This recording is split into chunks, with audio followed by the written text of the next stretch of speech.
Hello everyone, मैं AP Singh आपका स्वागत करता हूं अपने YouTube channel APS study zone पर। तो आज हम लोग इतिहास पे चर्चा सीरीज़ के अंतर्गत देखेंगे सल्तनत काल का जो वंश चल रहे थे, जिसमें हम लोग ने गुलाम वंश देख लिया था और खिलजी वंश देख लिए थे। और आज हम लोग देखेंगे क्या, तुगलक वंश। ठीक है।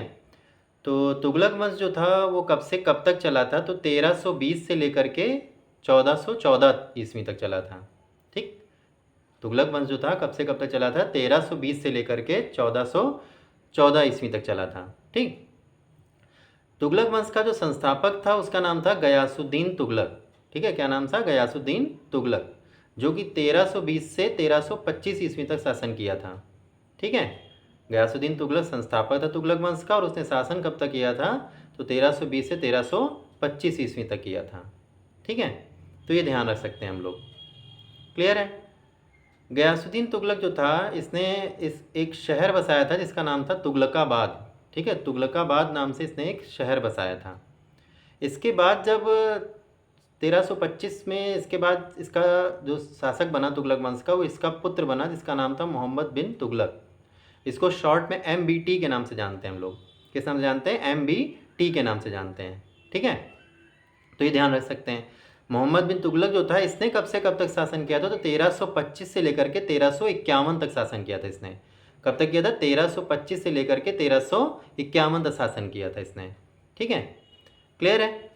फिर आ जाता है क्या आपका, जो MBT था यानी मोहम्मद बिन तुगलक था, ये कहा जाता है कि सल्तनत काल का सबसे पढ़ा लिखा शासक था।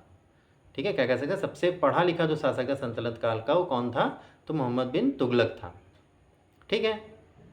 मोहम्मद बिन तुगलक जो था, इसने क्या किया था कि ये बहुत दूरदर्शी था, यानी ये जो चीज़ें कई सालों बाद होनी थी वही क्या करता था, उस टाइम पीरियड पर सोच लेता था और उसको करने की चेष्टा रखता था।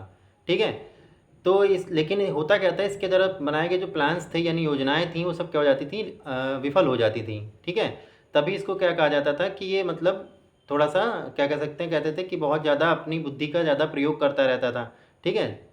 इसको पागल, रक्त पिपासु, ठीक है, स्वप्नशील व्यक्ति भी कहते थे कि बहुत ज़्यादा सपने देखता है। ठीक है, इस तरह से इसको उच्चारण किया जाता था इसका। ठीक है। तो ये ध्यान रख सकते हैं। इसने क्या किया था, राजधानी परिवर्तन कर दिया था, जो इसका एक विफलता का कारण बना था। इसने सांकेतिक मुद्राएं चला दी थी। ठीक है, तांबा वगैरह के सिक्के चला दिए सोने चांदी के बंद करके। तो लोगों ने क्या किया, अपने घरों में ही वो सिक्के ढालने लगे, जिसके कारण इसकी योजना क्या हो गई थी, विफल हो गई थी। तो सांकेतिक मुद्रा वाला प्लान इसका असफल रहा था। ठीक है। इसने कराची अभियान किया, वो इसका विफल हो गया था। ठीक है। तो इस तरह से कुछ इसके कार्य थे जो क्या होते गए, धीरे धीरे विफल होते गए, जिसके कारण इसको कहा गया क्या कि इस सिर्फ सपने देखता है। ठीक है। फिर क्या हुआ, कुछ समय बाद क्या किया इसने, फिर कुछ सिंचाई कर वगैरह लगाना शुरू किया इसने। ठीक है। तो इसमें भी क्या हो गया इसका कि वो भी इसका क्या हो गया कि प्लान देखा जाए तो विफल रहा, सिंचाई कर वगैरह सही से लागू नहीं हो पाए। हालांकि क्या हुआ कि कुछ प्रथाएं थीं, जैसे सैनिकों का उनको नियमित वेतन देना, ये सब ये भी करता था। लेकिन नियमित वेतन तो तब चलता ना जब आप युद्ध वगैरह सही से कर रहे होते। युद्ध इसके टाइम पर सही से हुए नहीं। ठीक है। और इसको वेतन देना पड़ा क्योंकि सेना बहुत बड़ी थी इसके पास। ठीक है। तो वो भी इसका क्या हो गया, एक प्लान इसका जो ये बनाया हुआ था वो विफल हुआ। हालांकि नियमित वेतन देने का प्लान तो किसका था, अलाउद्दीन खिलजी का था। वो अपने टाइम पर उसने ये चीज़ शुरू की थी, उसको फिर गयासुद्दीन तुगलक ने भी चलाया, अच्छे से चलाया। लेकिन इसने जब चलाया तो इसको ये सही से सुचारू ढंग से नहीं चला पाया। ठीक है। तो ये ध्यान रख सकते हैं। तो इसकी जो मृत्यु हुई, तो इतिहासकार एक थे बदायूनी, जिन्होंने कहा क्या कि अंततः लोगों को उससे मुक्ति मिली और उसे लोगों से मुक्ति मिली। ठीक है। क्लियर? क्योंकि वो चाहता तो सब अच्छा करना था लेकिन होता नहीं था उस हिसाब से। ठीक है। तो इस वजह से इसको थोड़ा सा ये कहा, बदायूनी ने क्या कहा कि अंततः लोगों को उससे मुक्ति मिली और उसे लोगों से मुक्ति मिल गई। ठीक है। क्लियर? इसके बाद जो शासक बना 1451 में, तो कौन बना शासक, तो आपका फिरोज शाह तुगलक बना। ठीक है। कौन बना? फिरोज शाह तुगलक। ये वही फिरोज शाह तुगलक जिसने फिरोजाबाद की स्थापना की थी, है ना। गयासुद्दीन तुगलक ने तुगलकाबाद की स्थापना की थी। फिरोज शाह तुगलक ने कई और कार्य किए थे। इन्होंने क्या किया कि नहरों का निर्माण करवाया था इन्होंने बागों का निर्माण कराया था, करीब 1300 के आसपास बागों का निर्माण इन्होंने कराया था। कई सारी नहरों का निर्माण कराया फिरोज शाह तुगलक ने। ये वही फिरोज शाह तुगलक हैं जिन्होंने क्या किया था, आपको ध्यान होगा कि जब कुतुबुद्दीन ऐबक ने कुतुब मीनार की नींव रखी थी, उसको पूरा इल्तुतमिश ने किया था। फिर काफ़ी समय बाद जब कुतुब मीनार में क्षति हो गई तो फिरोज शाह तुगलक ने क्या किया था, वो पहले 5 मंजिल की हुआ करती थी और उसकी 1 मंजिल में क्षति हो गई, टूट गई थी। तो फिरोज शाह तुगलक ने क्या किया, उसका पुनरुद्धार करा करके, यानी निर्माण उसका कराया करके उसको 6 मंजिल की कर दिया, यानी 5वीं मंजिल तो बनाई ही बनाई, उसको 6 मंजिल का कर दिया था। ठीक है। और कुतुब मीनार से कुछ थोड़ा सा फैक्ट एक आप ये भी याद रख सकते हैं कि उसमें कितनी सीढ़ियाँ हैं पूछ लिया जाता है, तो 379 सीढ़ियाँ हैं। ठीक है। 73.5 फीट ऊंची है वो। ठीक है। और ये सब चीज़ें क्या है उसकी, थोड़ा सा 73.5 मीटर की है वो, 240 फीट के आसपास की है। ठीक। और 379 सीढ़ियाँ हैं उसके अंदर। ठीक है। तो ये थोड़ा सा उससे रिलेटेड फैक्ट है, कुतुब मीनार से रिलेटेड। ठीक है। फिरोज शाह तुगलक ने क्या किया था कि हके शर्ब नाम का एक कर लगाया था, जो कि सिंचाई कर था। ये इसका बहुत प्रचलित कर था और इसने अच्छे से इसमें राजस्व की वसूली की थी। ठीक है। सिंचाई के लिए नहर तो बनवाई इसने, लेकिन हके शर्ब नाम का एक कर भी लगा दिया था फिरोज शाह तुगलक ने। ठीक है।